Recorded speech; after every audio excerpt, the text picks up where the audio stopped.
Қайырлы күн достар, Орысша оңай каналына қош келдіңіздер. Бүгін ауруханада, в больнице жаңа сөздермен таныс болыңыздар. Здравствуйте. Где находится рентген? Сәлеметсіз бе? Рентген қай жерде екен? Где можно сдать анализы на кровь?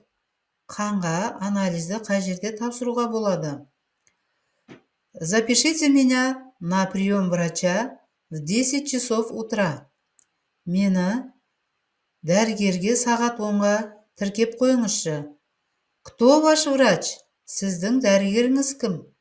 Мой врач Иванов. Менің врачым Иванов. Хорошо, жақсы.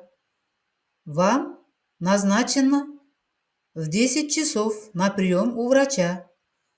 Сізді сағат 10-ға тіркеп қойдық Иванов дәрігеріне. Где находится ближайшая аптека? Жақын арада дәріхана қай жерде орналасқан екен? Измерьте мое давление. Менің қан қысымымды өлшеп көріңізші.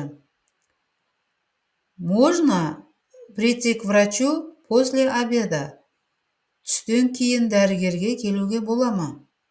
Запишитесь на прием к врачу. Дәрігердің қабылдауына тіркеліңіз. Как я могу пройти регистрацию? Мен тіркеуді қай жерде өтсем болады? Покажите, запишите данные паспорта. Төл құжатыңыздың айтып жіберіңіз.